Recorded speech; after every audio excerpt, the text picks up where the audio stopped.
kosan di sini. Shirley nggak kos di dalam. Halo semuanya, perkenalkan nama aku Shirley dari jurusan Sistem Informasi Universitas Multimedia Nusantara angkatan 2021. Nah, hari ini nih kita akan memulai IS Tech Talk episode 1 part 2. Nah, di sini sudah ada narasumber kita yang sangat luar biasa, yaitu Pak Guan Antan dari PT Perkasa Pilar Utama. Mungkin boleh Bapak perkenalkan diri terlebih dahulu. Ya, oke, nama saya Tan Guan An.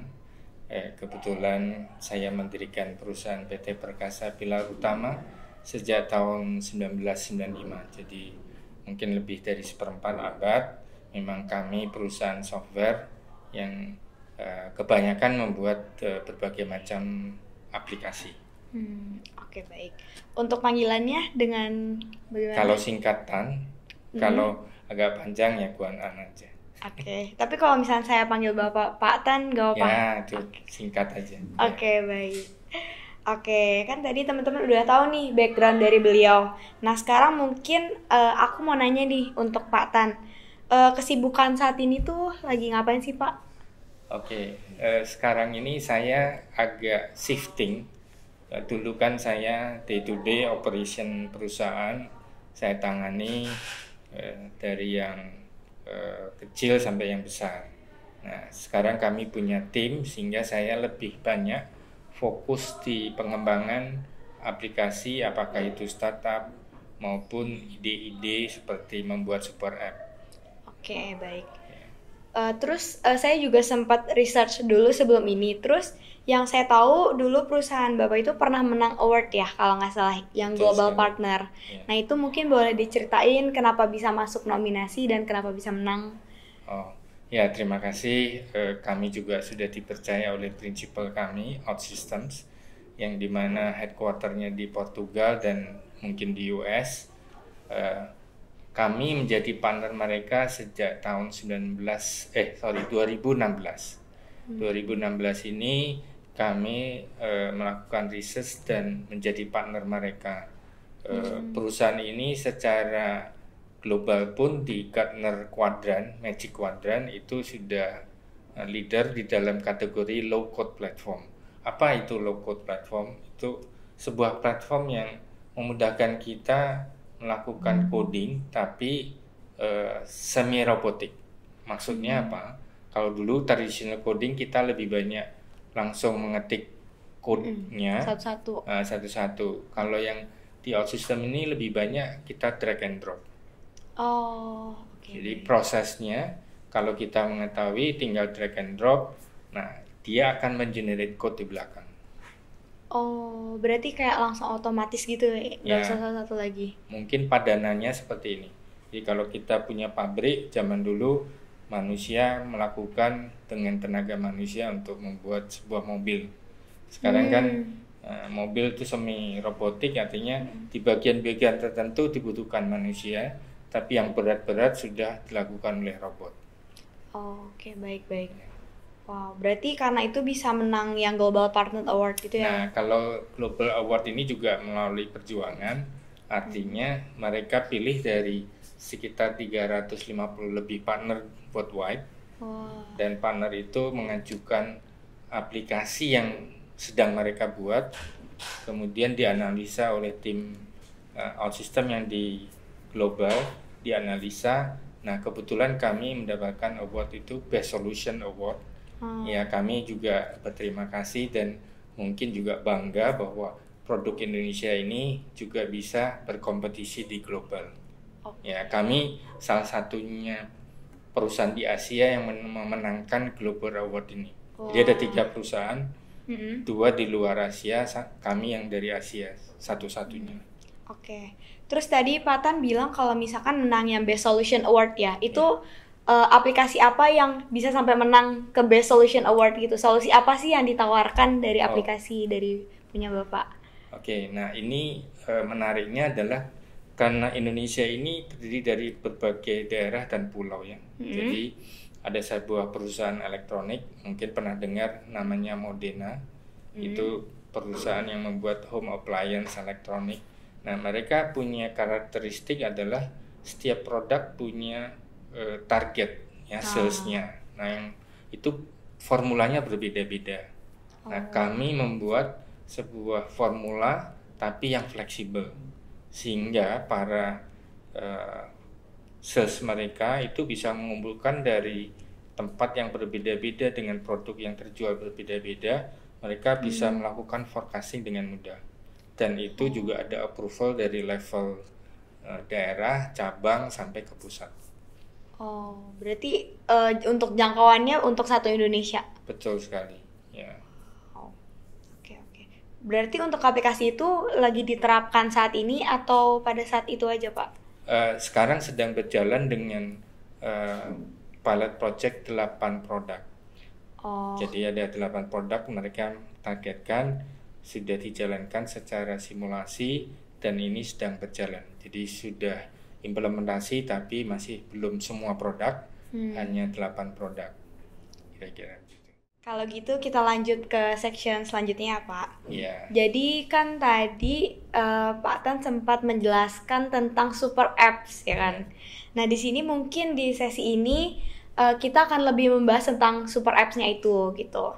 Jadi mungkin dari kami ingin bertanya sih Pak, apa sih super apps itu? Oke. Ya, memang orang melihatnya paling mudah contoh di Indonesia adalah misalnya Gojek ya. Gojek itu sebuah super app.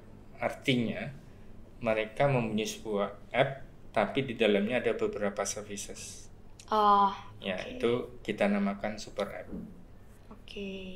Tokopedia juga menjadi salah satu itu super app juga.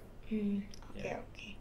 Terus kan tadi Bapak juga udah jelaskan kalau misalkan sempat menang award juga kan tadi yang Best Solution Award. Terus menurut Bapak sendiri kenapa sih tertarik atau berminat di industri super app digital biz gitu? Kan banyak industri yang kita tahu di teknologi ada AI dan segala macam, tapi kenapa harus super apps gitu Pak? Nah mungkin zaman sekarang ini adalah zaman digital tapi kita harus kolaborasi. Maksudnya kolaborasi artinya apa? Kita tidak bisa memonopoli sebuah industri, harus bekerja sama. Nah ini membutuhkan services yang dimana kita membutuhkan mitra. Nah super app ini pengembangannya saat ini sudah harus menuju super app dan mini apps. Maksudnya apa? Mini apps ini adalah aplikasi mitra yang bisa dirangkul oleh super app. Dirangkul ini dalam arti kata tidak hanya menggunakan link, tapi native to native itu bisa di-embed. Berarti si mini apps ini ada di dalam super apps-nya? Ya, tapi kita bekerja sama. Nah ini trennya ada di China dengan WeChat paling mudah ya. Kalau WeChat itu yang memang pionir pertama super apps yang bisa menggandeng mini apps. Nah mereka punya ekosistem yang dimana ekosistem itu bisa menggandeng mini apps itu sehingga user di dalam WeChat itu bisa bertransaksi, bisa beli barang, bisa searching, bisa payment dan lain sebagainya. Jadi dalam sebuah messaging app menjadi super app yang dia bisa merangkul mitra-mitranya. Berarti tren itu dimulai ketika di China. Kalau boleh tahu tahun berapa Pak? Kira-kira? Itu sekitar mungkin 7-8 tahun yang lalu ya. Oke. Terus kalau misalkan kita berbicara tentang super apps, pasti juga ada dong aplikasi-aplikasi lainnya yang hampir mirip atau serupa. Terus kenapa sih si super apps ini tuh bisa unggul di bidangnya gitu? Oke. Nah, dengan kekuatan ekosistem, berarti kan dia kayak kita belanja supermarket ya. Kalau kebutuhan kita tersedia di sana semua, kan kita nggak mau belanja ke 2 atau 3 supermarket ya. Kan zaman sekarang pengennya convenience. Nah, supermarket ini sama seperti dengan super app. Jadi semakin banyak services yang disediakan, otomatis user tidak mau pindah-pindah. Jadi dia tetap di sana, dia stay di sana, dia bisa nyari, dia bisa compare, dia bisa beli dan lain sebagainya sampai ke payment dan lain-lain. Sehingga mempermudah dia untuk tidak mencari ke apps yang lain. Ya. Berarti dalam satu apps itu udah tersedia semuanya. Betul, gitu ya. Ya. Oke. Nah, kalau misalkan dari super apps-nya, aplikasinya sendiri itu bisa diterapkan di industri mana aja? Nah, ini tidak terbatas pada sektor industri tertentu, tapi memang bagaimana kita sebagai super app bisa menggandeng mini apps itu supaya ekosistemnya ini tuh kuat.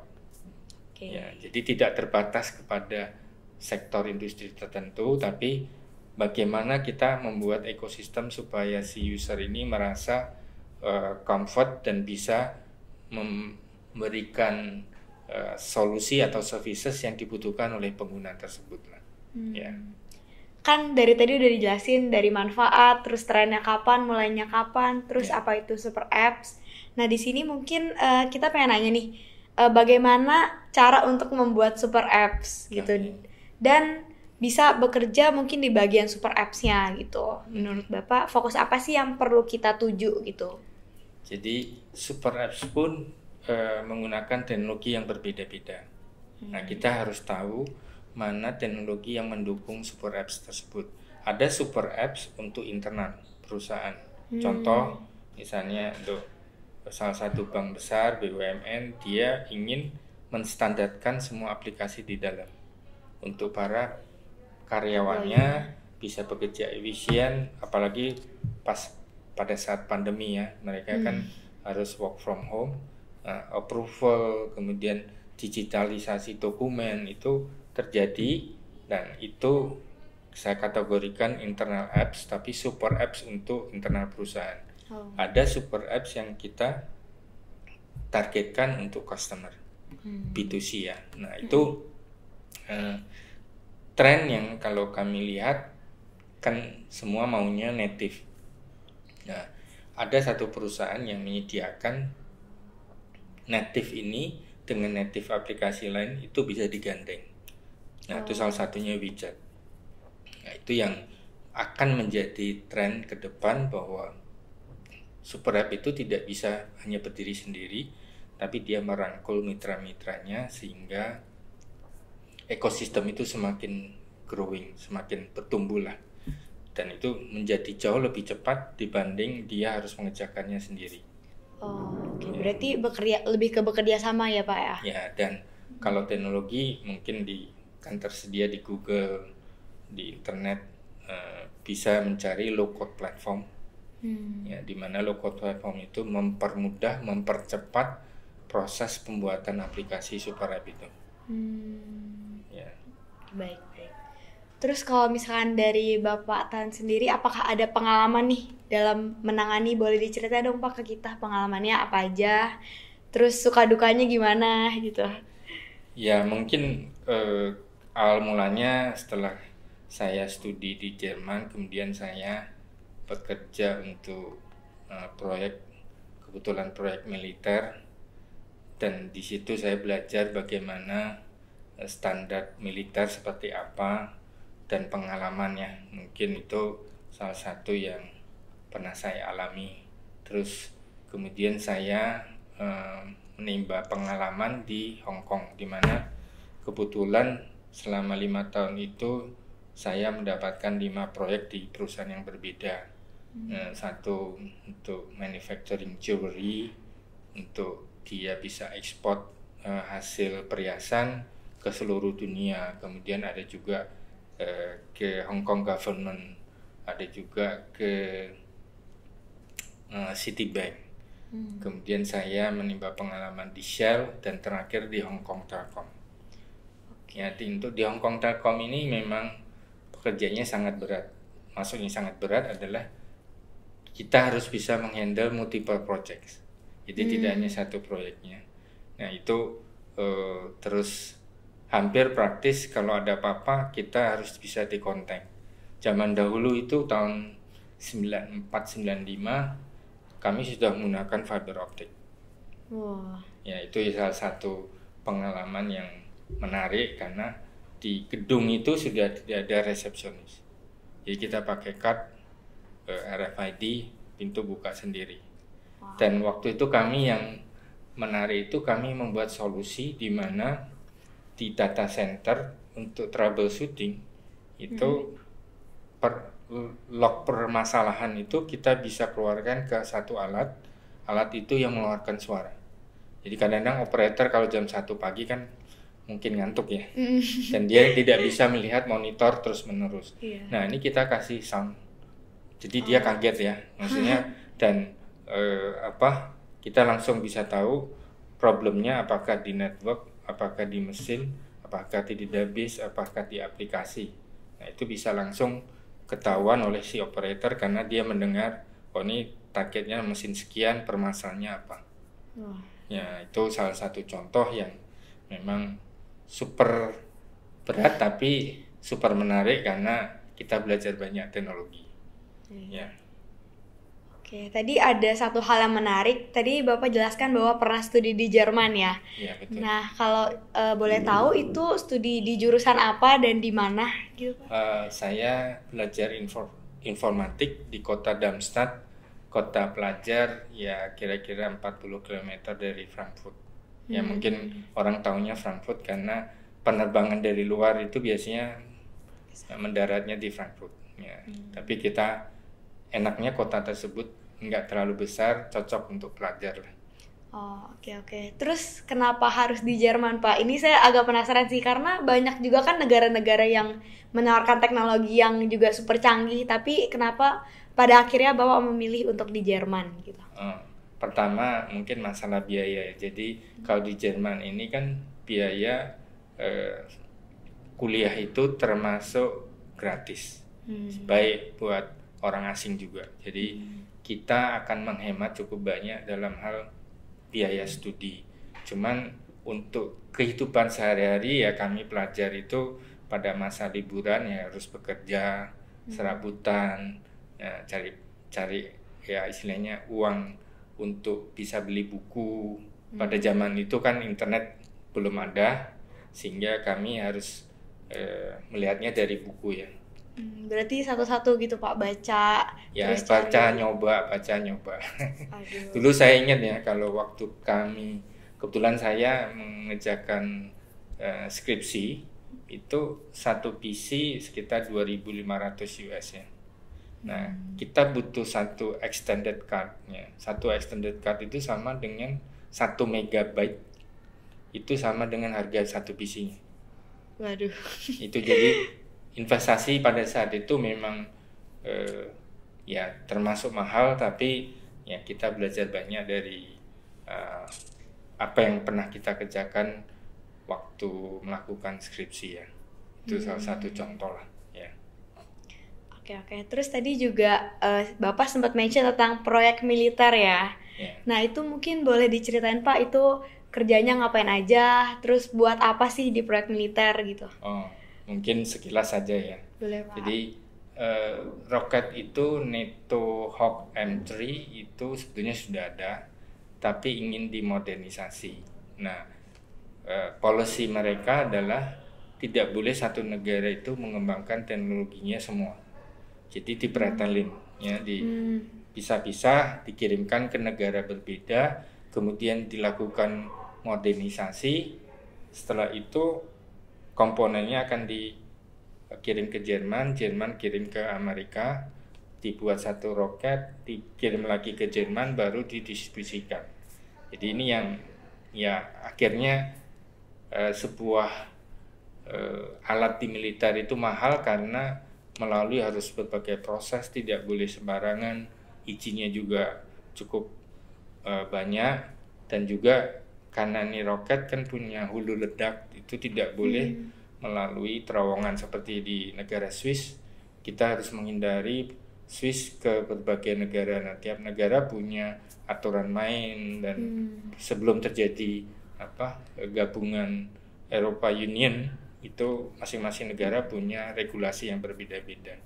Itu singkatnya. Dan di proyek itu memang logistik penempatan roket itu tidak boleh orang sembarangan masuk ya. Jadi hanya 7 atau 8 orang boleh diperbolehkan masuk untuk di gudang itu, dan setiap pintunya itu juga dijaga ketat lah.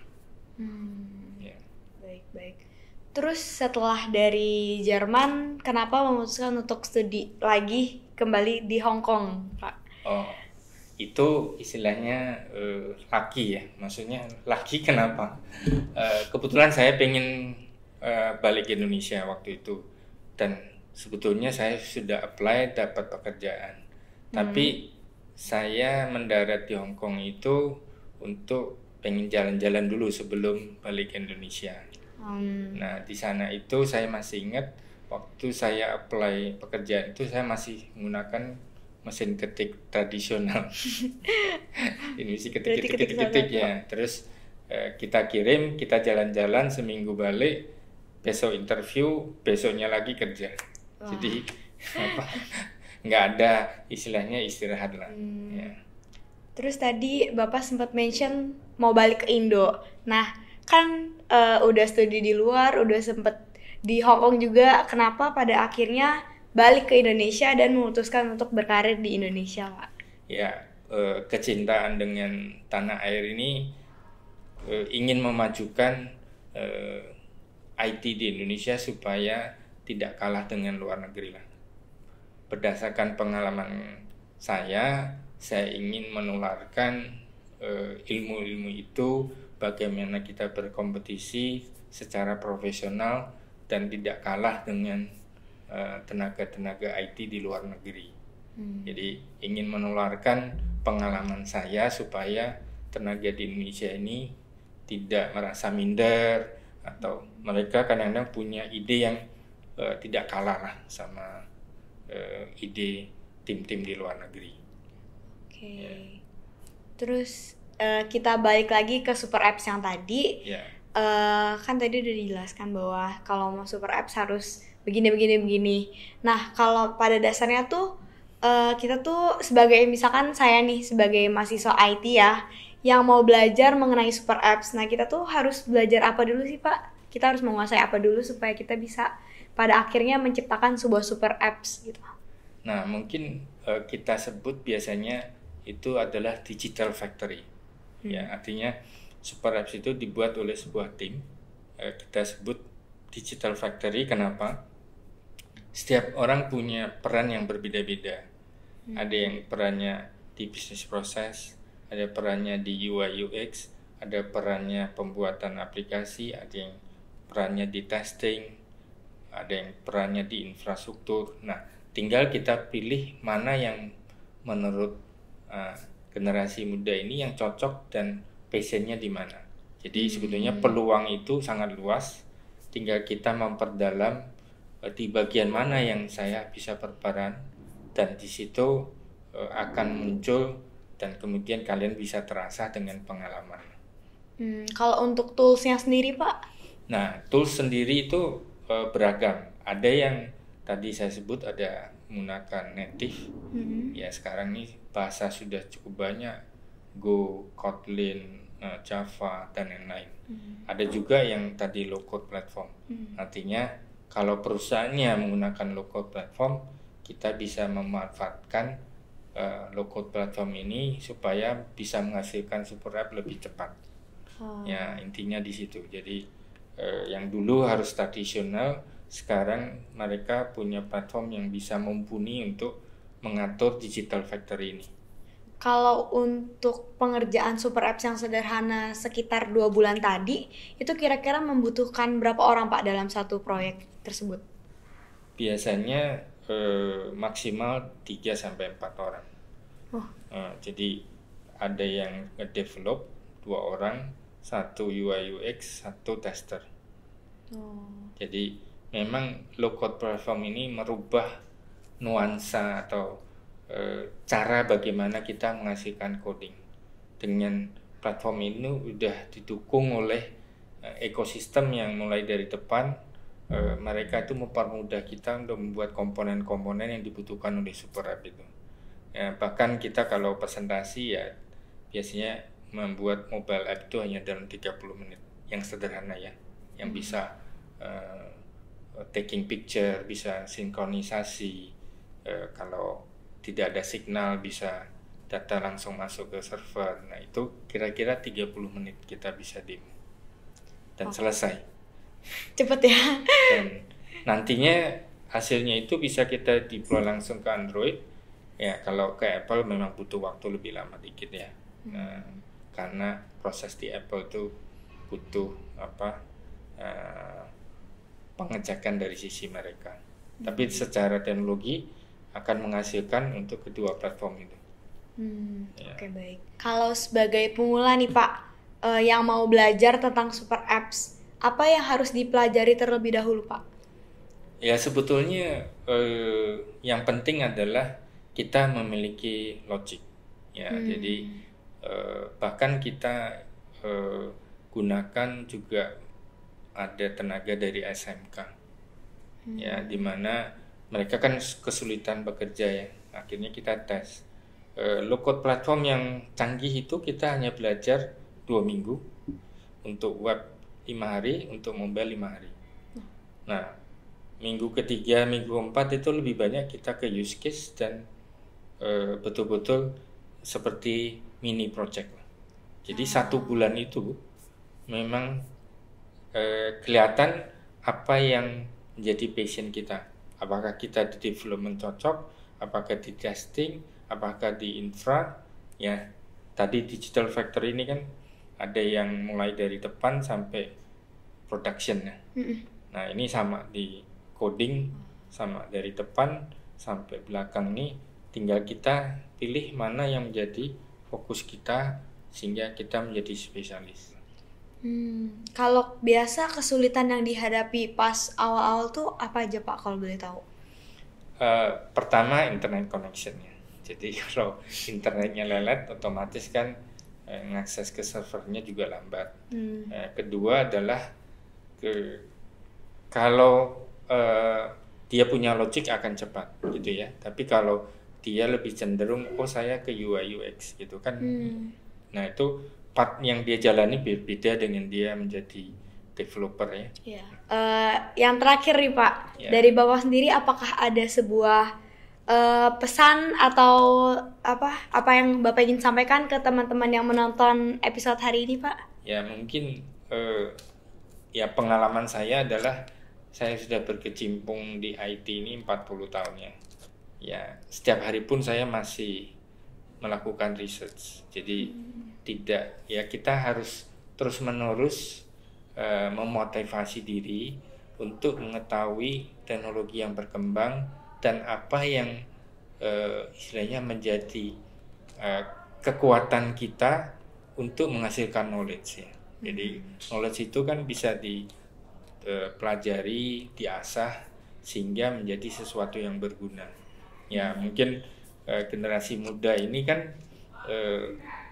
kadang-kadang takut ya ke depan nih persaingannya seperti apa ya. AI sudah di mana-mana. Nah, tapi tidak usah takut ya karena semua itu bisa kita pelajari dan kita coba dan kita perdalam mana yang menjadi hobi kita tapi juga menyelesaikan masalah di masyarakat. Berarti untuk kesimpulannya pesan dari Bapak ini buat kita nih semua generasi muda, jangan lupa untuk terus belajar ya Pak, mau sampai kapanpun itu. Oke, kalau begitu untuk sesi AS Talk hari ini sudah sampai di sini aja Pak. Tapi sebelumnya kami ingin memberikan sebuah apresiasi kepada Bapak Tan karena sudah hadir di tempat ini dan juga sudah bersedia meluangkan waktunya untuk kami wawancara.